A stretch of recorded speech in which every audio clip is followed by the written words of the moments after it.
In today's video, I'm talking to lovely Helen, who is a part-time teacher, and she also runs her own tuition business. She's actually one of my friends from Facebook, so I'm really pleased to be talking to her today. If you're new to this channel, my name's Jenna. I'm a qualified primary school teacher, now a full-time tutor. I chat to others about their experiences in education. If you like today's video, make sure to give it a thumbs up and leave a supportive comment down below. Thank you very much for joining me today. You're welcome. Thank you for inviting me. I'm really, really pleased. We were chatting last night Yes. and I was like, come on, will you? And you're like, yes. So I was really, really pleased. One of my first tutoring pals. So I'm really, really chuffed. Right. Oh. So the first question is, you are a teacher and you've taught in primary school education for 25 years, but what made you want to become a teacher initially? It wasn't my first choice career. I never thought of it growing up to, oh, I want to be a teacher. Obviously, growing up, we used to play teachers with my cousins and my sisters, and I would line up all my teddies because I was a real teddy hoarder and I was the teacher. And Oh, when I used to learn things, new things at school, I would be like, come on, sisters, let's go upstairs, and we'll play teachers, and I'll be like, I can't remember what I was writing on. It must have been a chalkboard, teaching them what I thought, but never once did I say, when I grow up, I want to be a teacher. Never, it just never occurred to me. And my all my GCSEs that I did, and my BTEC, I kind of went down the business path, and secretarial admin stuff. So I wanted to do that. And I did my BTEC, and we did a unit on law, and I found it really interesting. And I thought, okay, I want to work in the courts, do maybe admin assistant, that, and do something like that. And I wasn't able to get a job, so I ended up full time back at my uncle's Afro hair shop, which oh, was like my part-time job since hmm. I was 12. Um, and he kind of said to me, just come and work for me full time. You could be a manager one day, la da. And after 2 years in going every day, I was thinking, I don't want to do this the rest of my life. And obviously, working in a shop floor, you would have the radio on, and Capital Radio at the time were doing lots of adverts on teacher recruitment. There was a real teacher recruitment drive, and I thought, my Oh, childhood games that I used to play could become a reality.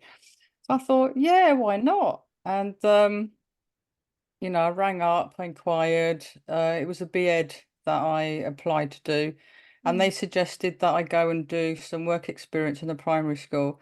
And there's like a 12-year gap between me and my younger sister, who was still at primary school. So I went and was able to get in and do a couple of weeks. I thought, yeah, this is what I want to do.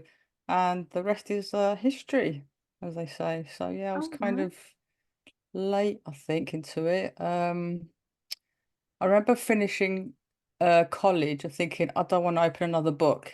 I've had enough with studying. That's it, I'm done. So couldn't get a job in the courts. Ended up at full time at my part-time shop, my uncle's shop. Um, but nah, I don't want to do this. So I was about 21, I think, when I went and did my degree. And I think going in as a more mature student was was beneficial as Hmm. well, because all the age range and stuff was amazing. Like we had grandmas training to be All right. doing the BEds, and then we had the young ones fresh from school. So there's a real huge variety to it whilst I did the BEd. So yeah, it was good. It was good. I enjoyed it. That's Yeah, interesting because there's a real push for teachers now, isn't there? So it's interesting how you were pushed because of a teacher recruitment thing. yeah. And now there's a big, like, wherever you look now, they're like bringing out all different types of teacher recruitment. So There then, are, what yeah. year groups have you taught and which ones have you been your favorite, so to speak, and not so much your favorite ones? I taught year one, year two, all the way up to from year one up to year five, as a class teacher. So when I was working full time, I've been in all those year groups, full time, part time. But currently, the last few years I've been in year three. And each each year group, I don't think I have a favorite because I've been very lucky to work across nearly every single year group. Um, they all have their benefits. Um, like the younger ones, year one, year two, you could kind of get into role and play with them and do all these little magical things like magic lining up, sprinkle dust on them and things like that. And then Oh, just like, you don't need to use any of the behavior management things. It's all like get to play your game, and it works. But you try saying, I'm going to spring you some lining up dust to a year five, they're going to look at you and go, what are you on this? So, but then I kind of like that the older ones, you could be on the same kind of humorous, level with them, and the way they respond to you, you kind of is different. So I don't really have a favorite year. I mean, I've been in year three for quite a while now, and I do like that they're not too young, they're fairly independent, and their hormones haven't kicked in yet. I think once So you I reach year think year six, three it's a is whole different ball game. well, I think the hormones start to kick in summer term in year four, you can start seeing a real Oh, change. really? I thought it was normally Yeah, year five, but oh, no, it's getting younger. Definitely by the summer term, I've noticed in year four, you can start to see changes. oh Yeah, wow. but yeah, so yeah, So you've just mentioned going part-time. So you went part-time in 2006. Why did that's you correct. Yeah, decide to do that? maternity leave. Right. I went on maternity leave.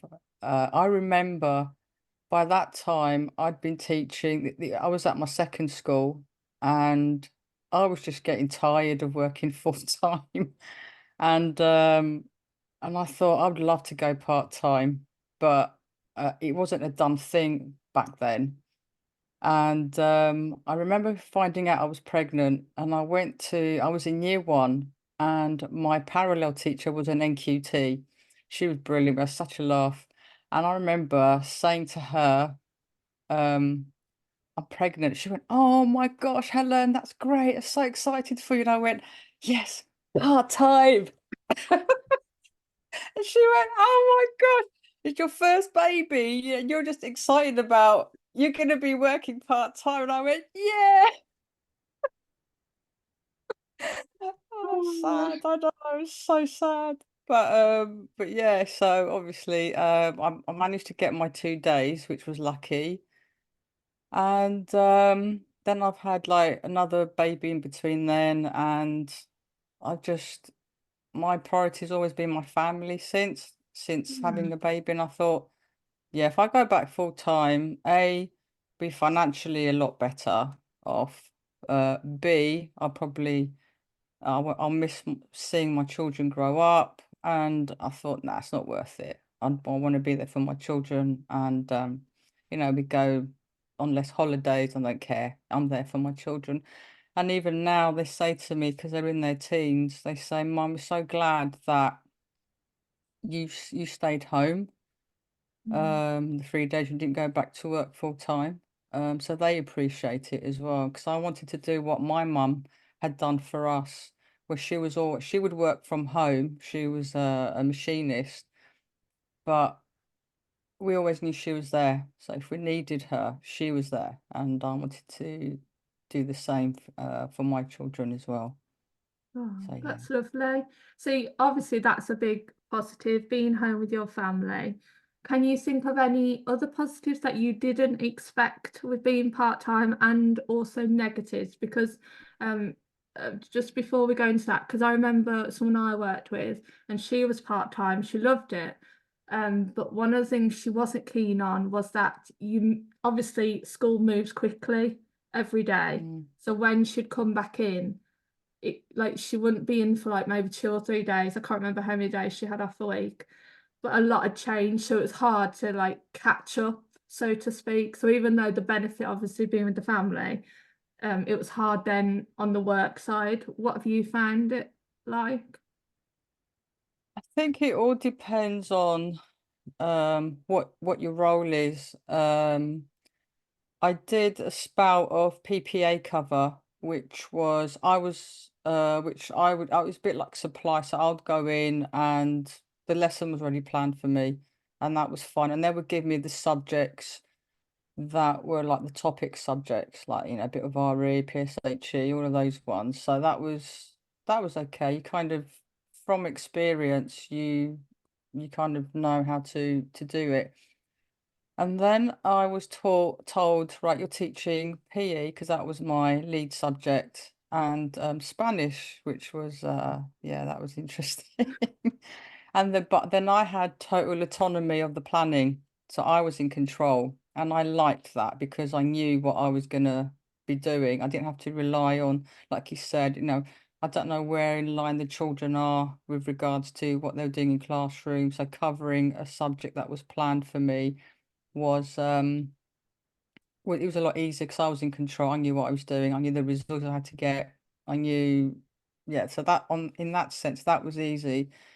And now I'm in a job share. I think it depends on who you're job sharing with. And I've been really, really fortunate. My job share, although we never meet because we never have that crossover of PPA. She does 3 days, I do 2 days. We just talk to each other a lot, and and and we're quite similar as well, and we're on the same page. And I think it's to do with who you work with, good communication, and that in itself takes up a lot of time because we're thorough. That might take us half an hour for her to leave notes for me, or for me to leave notes for her. It might mean she has to ring me, or I have to ring her to update her with certain situations. Um, so it's all to do with your job share and good communication, and that does take up quite a bit of time. So that's a bit frustrating. Um, and also I work Thursday, Friday, so what we do is we kind of allocate apart from maths and spellings and English and handwriting, she does like all the topic subjects, and I do just like the science and the art. So that's not an issue, but it can be tricky when I come in on Thursday and they've done all the planning for English and they're doing the right. And I'm going, oh, I've not been involved in the planning. So, I could see all the notes and stuff that the kids have done, but it's still not quite the same because you've not been part of the Mhm. build up. So that could be hard. But again, it depends on your job share, who you job share with. And I'm very fortunate that we are in really like we communicate really well. So I would say that would be the negative. And also being in a job share, I've also got to do report writing, um, parents' evening, all of those things that I didn't have to worry about PPA. So I kind of like the autonomy of PPA where I didn't have that responsibility, but then I wasn't able to build that kind of relationship that you do with the class as well. So but yeah, I think if I was given the choice now, would you rather be in a job share or do PPA? I think it would be PPA cover because even though uh I don't work 3 days in class, a lot of that time is taken up through planning because you still got to do all the planning and all the other stuff that comes with it. And I really don't know how people manage to do all of that and teach full time, especially one form schools. I really take my hat off to the teachers that work full time. I can never go back full time. Do you do much planning in your own time at home? Yeah, I do. I do. Because every year, even though I'm in year three, they keep changing. The school keeps deciding to say, okay, we're moving away from that. We're doing this now. We're going to try this way of doing our reading. We'll try this. We're going to try that. And although we've all got allocated subjects, things just keep changing and it's frustrating. So yeah, Yeah, I think that is common, isn't it? Like in school, like when I was in school, it was just constant. Every week you'd have constant. something added to your plate. Yeah. And Or it'll be like, we don't want the slides to look like this. We want all the slides have got to be uniform. They've got to look like this. And I'm like, oh, joking. So like transferring things. And obviously the kids that you get are different as well. So you have to, even if you have got work from previous years, you have to look at it and say, right, is it suitable for the children? Do I have to mm, change this? Do I have to change that?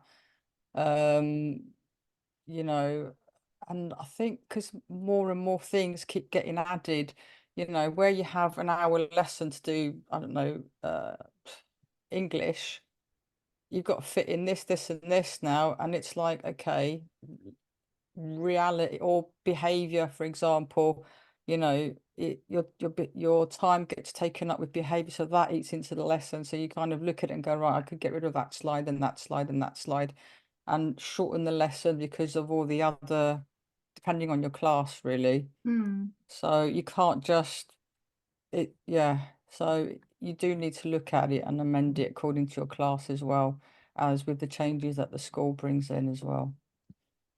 It's interesting because you're saying about part-time, because it does sound like the dream, obviously. Mm, But then the job, like you say, is constantly getting bigger and yes.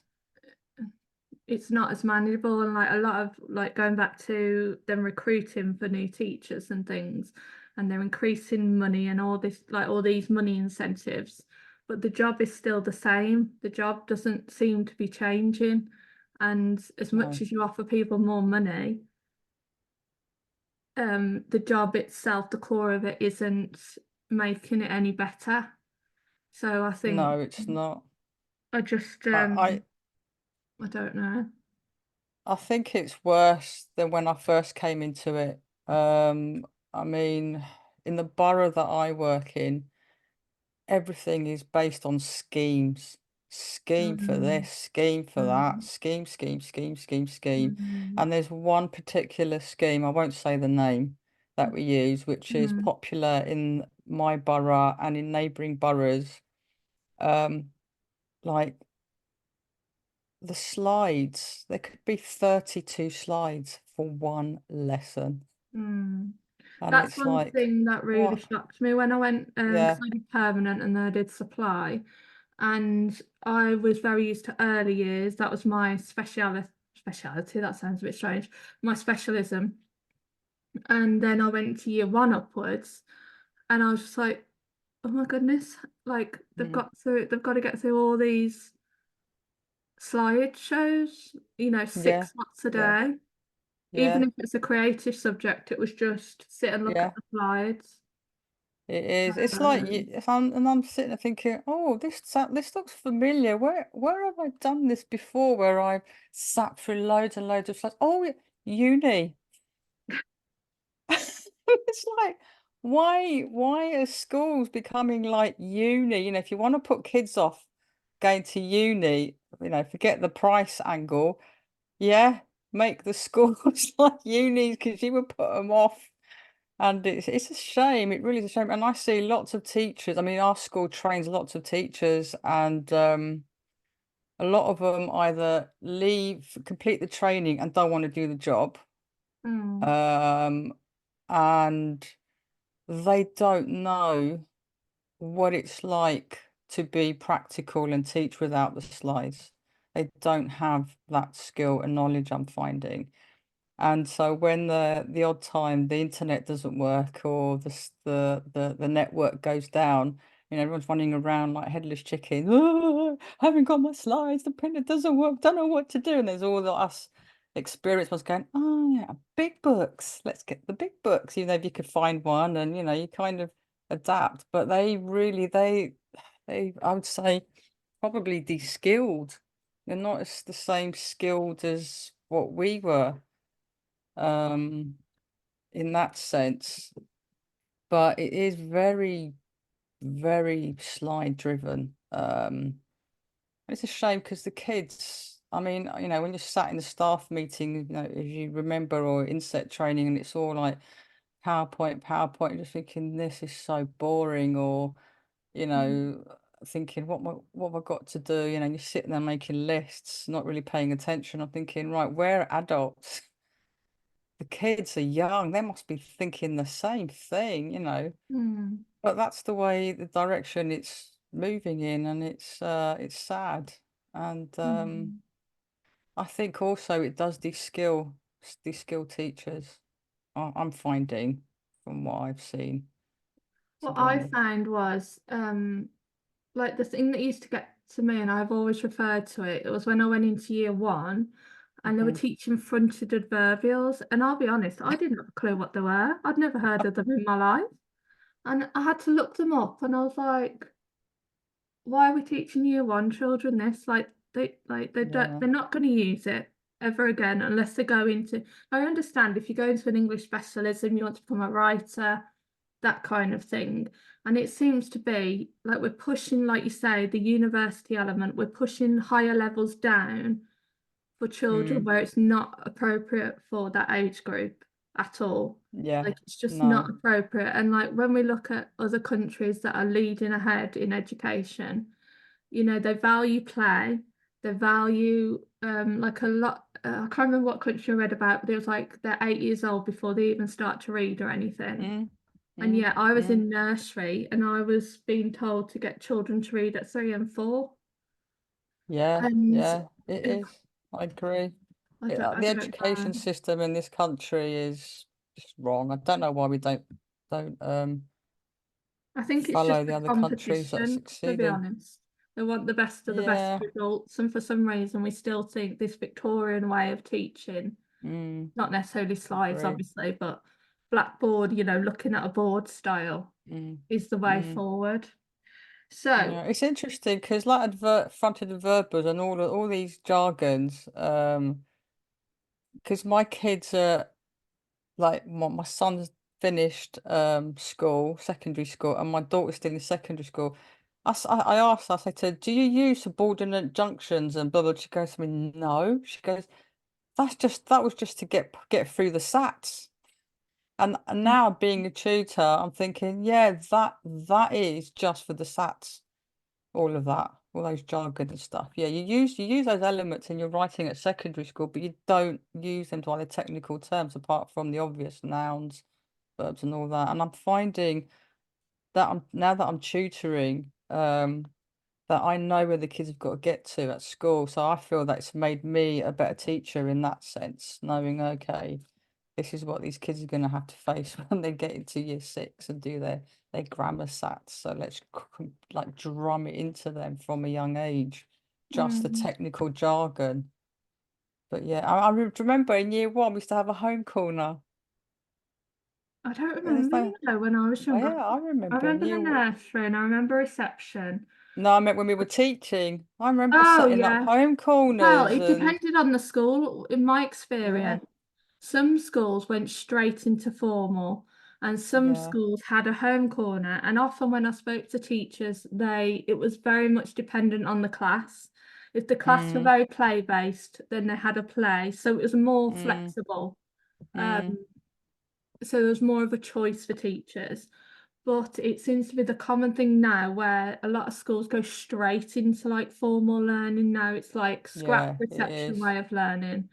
And it's very rare that you see schools, because there are some schools that do play-based learning up to year two, but they're Mm, like unicorns, they don't exist very yeah, much here. But yeah. talking about the Oh, grammar thing, I did a post on that recently because I'm finding with up to year four children that I tutor, I will mention different types of grammar and they look at me as if I've got mm, two heads, which confuses mm, me because when I went on supply, there was such a push with grammar. And mm, even through conversations I've had, parents have said to me, "Oh, they're not doing it as much in anymore in school. They seem to be just focusing on other elements." And I'm like, it's just constantly changing. But your so yeah. my specialism is early years, but yours has been PE. You've been a PE lead. Hmm. So Yeah. what does that role involve? When I was at uni, we had like it was at my year, mine was a 4-year course, and we had to pick an element to specialize in. So if we were to become subject leader, we would know how to do it. And mine was PE. And when I was at my first school and the school I'm at now, the role came up, and it just basically means you're the head of PE. And it was, I think, after maths and English, it's the most intense um, job, subject lead, because you're expected to get the children involved in competitive sports as well, like outside, like enter all the competitions that the boroughs run. So you have to do that, as well as the subject in school, like the normal stuff that comes with it, like teachers and training, are trained, and the assessment and the schemes and the progression, all of that, health and safety and things like that. And I really enjoyed it because it was a subject. I know some people get lumbered with being a lead in a subject they're not that passionate about, and I was. So I was lucky with that respect. And I enjoyed that. I enjoyed running the football clubs and netball and the cross country, what else we do, district sports, which is like athletics. We would get together like the across the boroughs. So it was very time consuming, but it was good.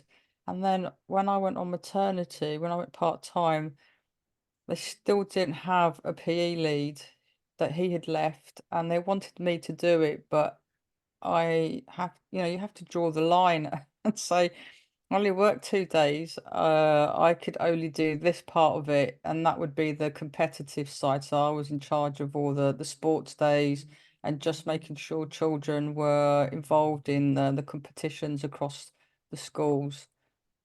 And then there was a great big push, where one of the governments chucked in loads of money, and they decided, according to research, which is true, that PE is a very important subject. And they had all these initiatives, and one of them in the borough that I was working at was called Take 10. Other schools, other areas have called it something else, like Wake and Shake and stuff like that. And the idea behind Take 10 was you take 10 minutes a day to do some exercises. So it could be like a keep fit, like a bit of dancing, it could be skipping, it could be hoops, throwing and catching, um, and to get the kids ready to learn and keep them fit. And, you know, and PE is a subject where I found a lot of teachers avoided it. So it was hard to motivate them to do it. Yeah. Can't see me And doing it that, was like, but that was yeah, and it was me. like, yeah, boy, you're not the only one. Very rare would there be teachers that want to do it. And now it's become a subject that people really have no idea how to teach, because they have, like, schools have coaches now. And if you say you've got to teach PE, they'll be like, nah, it's okay, I'd rather do an extra English lesson. Just like, but the kids need to run around, they need to do this, they need to do that. And you see how different they are once you've had a PE lesson. So when, doing that Take 10 was really good, because the kids would, so you'd have, like, the way we would do it in the morning, and we'll have like the half-hour kind of reading, and then it was like a transition over. So we'll go in the hall, and we'll do like a little keep fit workout, a dance routine, and we would pair up with the parallel teacher, and we would have such a laugh, and the kids loved it. And then the kids go back, and they're all in a good mood, we're in a good mood, and we're ready to learn, because we've not been sat there for like an hour and a half. And it's something that's been taken out now, but I still do it. I do it with my class. Well, after, because the morning would be like an hour and 45 minutes of intense lessons before the first break. So after reading in the morning, and a bit of spelling, it would be like, before we transition on to the next lesson, it would be like, right, let's play the bean game, and they love it. So it'd be like 5 minutes where they're all out and I'll be calling out different beans, like, string bean, Oh, I runner love bean, that and they love game. We it. used to do it all the time in early years. It was so good. And they love it from even when I do it with my we have to do it with year six. I had year fives last year and they loved it. And they're in year six now and they'll come down, they'll walk past the classroom and they'll say to my children, have you played the bean game? And they'll be like, yeah, yeah, yeah. And they're like, oh, we don't do it in year six. It's like I'm the teacher that plays the bean game. That's what I'm known as. But you kind Such of a think it's simple something's game, though. it is, and it's just like, and it only takes 5 minutes, and they need it. They need it because they've been sat there for 45 minutes and then they've got to move on to English. And it just wakes up their brain, sends oxygens, and they're refreshed, ready to learn. And also, like, for example, during like say a maths lesson, half hour into the lesson, you could see that they're all switching off. So it'll be like, all right, quickly, stand behind your chair, 10-star jumps, do this, do this, do that, do that. And then they sit down and they're ready.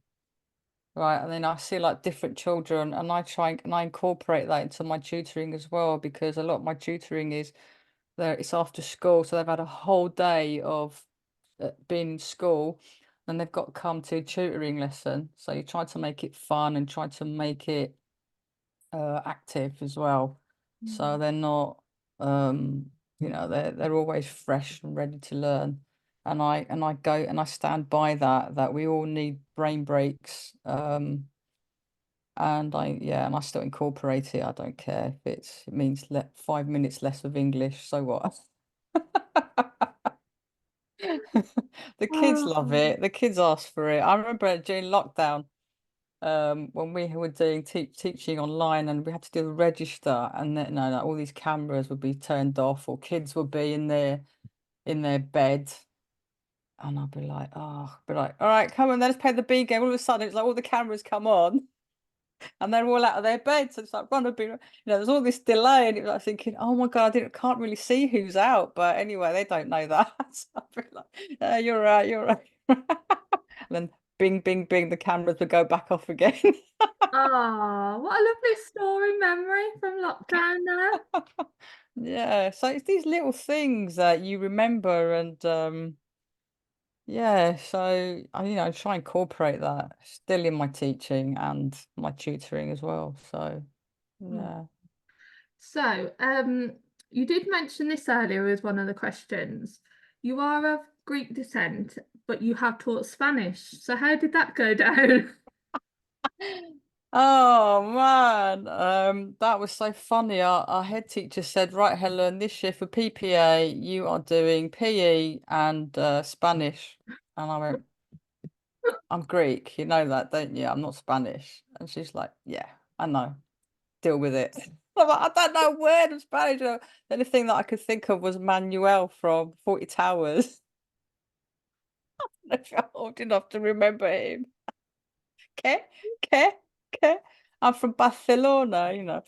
And that I said to her, look, I need, you can't just chuck me in and go, you've got to teach Spanish. There's no skin, there's nothing, what am I going to do? And I had to teach it from year three up to year six. Oh So it my was all different goodness. levels. I know. So, some of my friends who work at different schools said, oh, Helen, we use this scheme. It's really good. And I managed to convince her to buy into it, and it was really helpful. And I was honest with the kids. I say to them, look, I'm not Spanish, but we're going to learn and do this together, and we did, and they really respected that. And then they would get really adventurous, like they would want to write and say these really long sentences. They'd be like, Miss, how do you say this? I'd be like, I don't know. Um, They'd be like, but aren't you Spanish? I'm like, no, I'm Greek. What are you doing teaching Spanish? That's a good question. because back in the day, I remember when I was at school, the French was teaching, what, no, speak again. French was taught by a French teacher, like a French Yeah, person. yeah. yeah, German was taught by a German person, and that was the way. But as like the years have mm, gone on, they'll be like, "Oh, you just teach Spanish, you just teach French," and I'm like, "I'm not yeah, French. Like yeah. apart from I know. bonjour, that's all I know." So Yeah.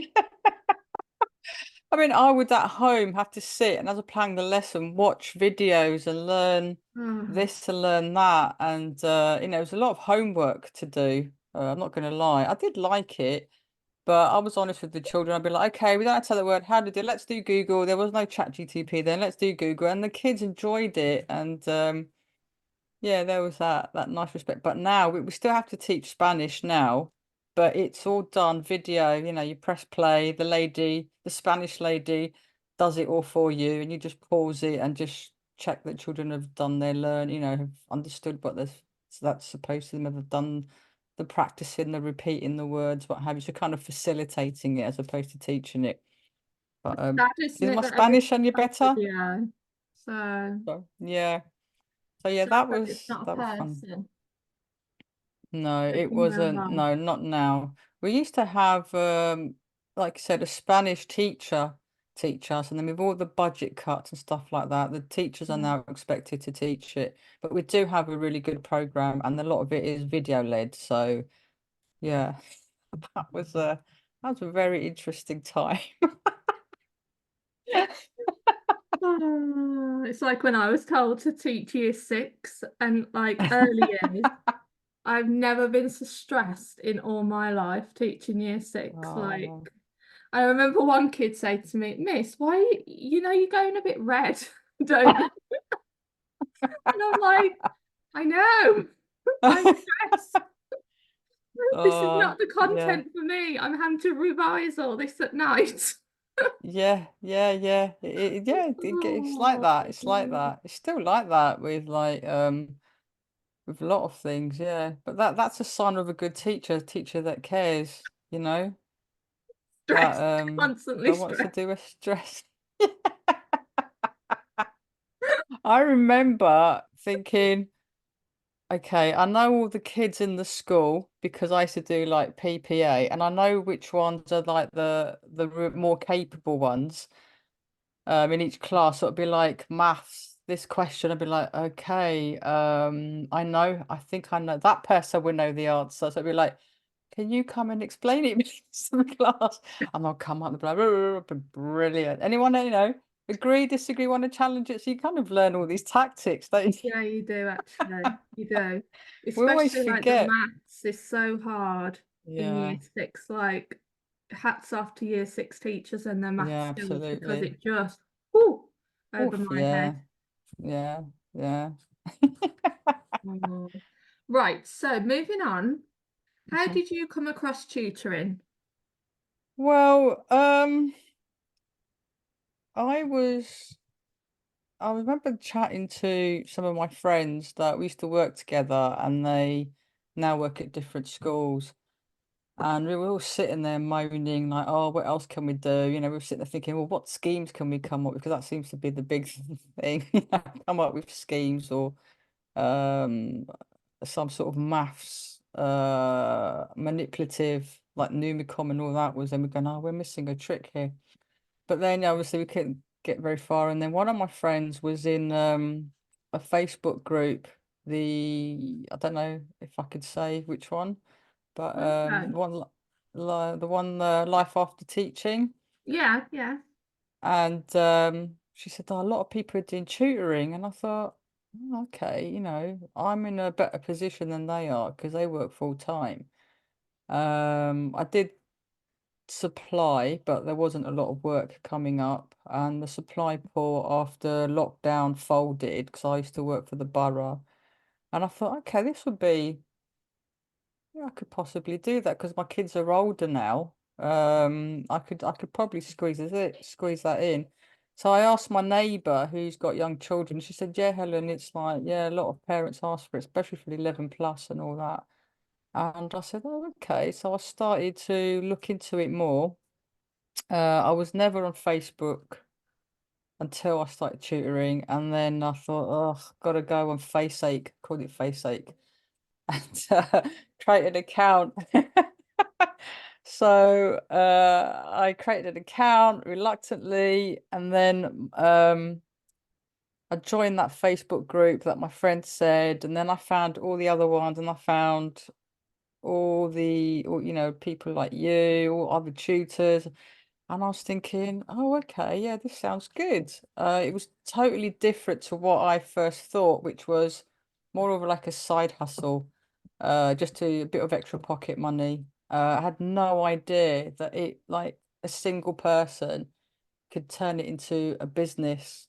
You know, I imagine I used to think back then tutoring businesses were like, the companies that you have. I never thought like someone like you, for example, you're one tutor and it's your business. I never that the word business never came into my mind Mm. until I started following tutors, speaking to tutors like yourselves and others, and being in those Facebook groups. I thought, oh wow, it's not a side hustle. It's really is a business, and that kind of got me excited a little bit as well. So that's something that I'd like to focus on. Yeah, I was a bit like you because I did supply, and then obviously we know supply is not great finance wise. And I thought, what else can I do? And everyone was talking about tutoring. And Mm, then, you start to read about like daytime tutoring. I thought, mm, I was like, how? Where? Why? yeah, How do yeah, people do this? Because in all honesty, when I was teaching, I had no idea about home education, world education, no, traveling education, nothing, nothing at all. yeah, And even with my family, they said to me, like, how are you going to make it a full-time job? Like, it's all after school. mm, Like, what can you do? And I kept mm, reading, and I was like, well, people are saying you can do it online, you can do it full mm, time. So yeah, surely hundreds of people are not making that up. And yeah, then yeah, obviously lockdown hits. Well, lockdown had already hit by that point, but like lockdown just changed everything then. Like so many thousands going into mm, homeschooling, home education now. So there's so much mm, more daytime work, and so many other tutors who mm, have said there is so much work out there. It's not like slim pickings or anything like that. So, yeah, but like when you're in yeah, teaching and you're in that kind of teaching mode, and you're so busy, obviously, in teaching, yeah, you don't think there's anything else out there. You just think no, like I used to think, oh, everyone's in work 9 to 3 every day, which is a total mm, lie. So many people have got so many different work patterns and shift patterns and all yeah, this kind of stuff. And it's only when you you do, start yeah, researching, you think, oh, hang on a minute, what's going on? What's going on? What are all these yeah, people doing? yeah. Yeah, yeah, yeah, exactly. That was Um, me. That's what I thought, after school stuff. But it's not. It's like there's so much more to it. And if I hadn't joined Faceache, I would not have known about it. I would have just thought, no. okay, there's only so many hours in the day. I don't want to work weekends, I've still got I work 2 days a week, so that is my bread and butter. Mm. Um, it wasn't like I never thought of it more than that, and now I'm thinking there's so much potential where it can become um not an empire, empire, You but never know. more You could than never be a know. Helen Empire. We'll see, we'll see. And Oh, I think when there's did so much. you officially start your tutoring then? Can you remember like when you exactly started? It was about a year and a half ago when I spoke to my neighbor, and she was my kind of first client. Um, and then, I just only had the one client, and it was nice because it was a friend's child, kind of I eased into it really nicely. I didn't have that pressure of someone I knew. Was it face to Uh face or online? yeah, face to face. It was my literally my next door neighbor. Oh, that was handy. That No was extra handy. costs. Yeah. And then just slowly from Facebook, kind of someone got in contact with me who happened to be local to me as well. I'm quite lucky because I work near a school that my kids went to, and most of my tutees at the minute are from that school. So kind of word of mouth, the head teacher recommended me, but Oh, lovely. which was nice. But it's like now that I know you could do so much more, that's what I want to do. I want to do some daytime stuff. I don't just want to focus on maths and English. I want to perhaps do a bit what you're doing, do some clubs. Mm, And I'm thinking, okay, yeah, I want to dwell into that, look into that a bit more. mm, Um, but because working part-time and I've still got my job to do, that also takes up a lot of my time as well because of the planning and this and that and this. And so it's kind of like it's a lot slower. It's a lot slower for me. So yeah, to mm. move into that direction. So obviously at the beginning it was just very local, face-to-face lessons. Obviously a year on now, has it changed? Is there anything you've adapted or done differently or Yeah, I've got online. I offer online as well now, which I thought I wouldn't be able to do. So that's really good.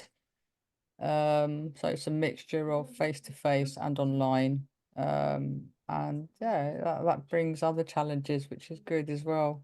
Um, Mm, you kind of think, oh, but you can't get the same you can't get the same interaction that you can do face to face. But yeah, no, you can with all those games and mm, stuff that you can do now, you can. So mm, make sure you've got a good mm, internet connection and then you're good to go, mm. really.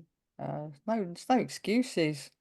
No, not now, not nowadays. Not You can now. do a lot of families were scared after lockdown because they had Mm, such bad experiences with online learning. mm, But a lot more families are open to it now. yeah, Um, but some families, they're not comfortable with it, and that's fair enough. that's fair enough. But Yeah, a lot more are getting more comfortable with it, which is good. yeah, that's Which is good. good. So, Yeah, that's good to hear. what is one piece of advice you would give to part-time teachers looking to start tutoring as well? Um, you have to decide, do you want to do part-time teaching and tutoring as like a side hustle, extra income, or do you want to turn it to a business with the mind of leaving teaching? So I think you've got to decide what you want, or sometimes it might just naturally happen. Um, I think don't overstretch yourself because we've still got the responsibility of planning and all of this and all of that. Be really strict and clear on what you want first. Um, for example, when I first wanted to into tutoring, I thought, okay, now I'll go to people's houses, all of this, all of that, and then listening to reading on Facebook and listening to various podcasts, etc. They said, no, you don't have to do that. Be really clear on what you want. And I thought, okay, I've got the bread and butter coming in. I don't have to grab whatever I want, like desperate. I could really set my boundaries, and I thought, okay, I'm not going to people's houses. They come to me or it's online. So, I was really firm with that, and I was getting people ring me up saying, "Can you come to me?" And I'm like, "No." And I'm thinking, "Oh, did I do the right thing?" But then someone else would come along and be like, "No, it's at my house or it's online." Be like, yeah, okay. So don't overstretch yourself trying to grab this, that, and the other. Be really firm on how you want to deliver your lessons and stick to it. Don't overstretch yourself. If you are on face ache, do join lots of groups. Ask lots of questions. There's no such thing as a silly question because, I mean, as teachers, naturally, I mean, I've been really lucky at both schools that I've worked at. The staff, whether they're teachers, even down to the lunchtime supervisors, everyone just so helpful. And I found at first I thought tutoring it won't be because like they're competitors, and that phrase colleagues, not competitors, Mm, really is so true. Mm. And I find that tutors are even more willing to help you more than like teachers are, you know. And just ask, be a nuisance and ask lots of questions. There's no such thing as a silly question. So yeah, I think Mm. that would be I think my tutors are wanting, but a lot of tutors are ex-teachers, they're not all, but they're wanting a change from that environment, from yes. teaching environment, because there are many schools that are great, lovely, but there Mm-hmm. are many schools where, you know, you don't feel like you can ask the base, Yeah. like I always find like you might have been a specialist in one area, you know, one year group, but then like me to be shoved up to year six and you don't have any training or anything. And I very luckily had someone saying, "Oh, you can use my planning. Look, this is how we Mm, do it." Da, da, da, da. They mm, explained everything to me. But if you're in a school, and I've been in schools where they're like, "Oh, you need to know because you're an experienced teacher." I'm like, "Well, yeah, I'm an experienced mm, teacher in early years and I've yeah. trained in early years, but I've never done year two before. I've never done year six before. I've never done year five before. Each year group is totally different to Yeah. another year group. And there's this weird presumption. And in some schools, it's used as a tactic to make you feel inadequate. Oh, well, how Mm, come you don't know this? Like, well, mm, I've never done it before. I'm not a mind reader, you know. I yeah. don't know. I've never done this curriculum before, so but Yeah. that's what I've liked about tutors. My one friend reached out to me, and like we're still friends to this day. And then obviously, like we've got our group of friends, and Mm-hmm. you know, whenever we need help, there's always one of us answering, and you can't beat Yeah. that because No, you know there's no shame in asking a question. You're absolutely. less alone. You've got someone to turn to and you don't have to sit for like weeks on end, like worrying or stressing about something, which to be frank, you do in school sometimes. You're like panicking about something and you never feel like you can ask. Whereas the No. tutoring community are trying to make a difference, in my opinion. The majority Yeah, of I have tutors, obviously, found I don't that. know every Yeah. tutor, but Yeah. The it's ones that nice. I've been in contact with, like yourself and others, absolutely. I mean, I've been really fortunate. There's two schools that I've worked in. Um, you know, really supportive, everyone. Even when the then head said to me, "You're teaching Spanish," I'm like, "You're winding me up." She's like, "No." I said, "Okay, you got to give me something here. You know, come on, you got to buy this scheme at least." You know, when I went back, she was like, "Yeah, yeah, yeah." It wasn't like, Here you "Don't go. care, deal with it." It was like, "Yes, okay, we've got a spare 100 quid. Here we go. You can have that resource." You know, so I've been really lucky, I've got to Oh, say, and been blessed in that way. And that's good. to move into tutoring, yeah, it's nice. It's nice. It's not daunting. That's good. But yeah. Oh. Yeah. Right, so what is your name on social media and what are you currently offering? So, yeah, so let me know what are you currently offering. My Facebook page is Helen G's Tutoring. And I'll tag it down Um, below if anyone wants to check Thank it you. out. Thank you. I currently do English and maths for primary school age from year one up to year six. And I'm looking to introduce clubs, maybe a book club or something else. I don't know, everything going through my head. So yeah, so watch this space, follow, give me a follow, and you'll you'll be kept up to date with my latest ventures. So I tried a PE thing, as you know, because I reached out to you, and that was like people weren't interested, and I thought, But oh, honestly, okay, group lessons are so hard. I tried three times in mine over maybe a year and a half. And it took mm, like the fourth time of it yeah, eventually working. They are renowned for being really hard to get off the ground. yeah, So even yeah, if it didn't work quite as you wanted, it will yeah, be on its way to something else that will something, work. So yeah, you just got to not lose faith. yeah. this is the thing, like when you do lose faith, you could, we come and we chat and go, oh God, it didn't work. And then like, but don't worry, I had to, like you just said, you have to do it 4 times, what have you. Just keep at it, keep at it, keep at it. And one day it's going to go ding, ding. Yes, it's really So, interesting. Even when you've got a popular class and it's going well, and then all of a sudden, for whatever reason, people just aren't interested in it anymore. So even when you get them off yeah. the ground, it's difficult. And it's a constant cycle of advertising all the time, Mm, even when they're up and running. So that brings a whole new set of questions in when you finally get them off the ground. You've got a whole set of problems yeah, I to deal with bet. then. I bet, yeah. But what's good is because you've like your experience with that. If if you were to come across it, be like, oh, Jenna, this has happened. Which should I do? And you'd be like, okay, blah blah blah blah, blah. And the same with the other girls as well. So that's just so nice to have that. Yeah, we're really Yeah, lucky. We've got a good yeah, group of tutoring buddies. So it's yeah, I we are do. lucky. Yeah, So yeah, but yeah. thank you for joining me. I'm really, really pleased you said yes to coming on. So I'm really, really chuffed. It's been an absolute blast. I've loved it. If you've liked today's Thank you. video, please make sure to give it a thumbs up, leave a supportive comment, and make sure to subscribe to see who else I am chatting to. Thanks for watching.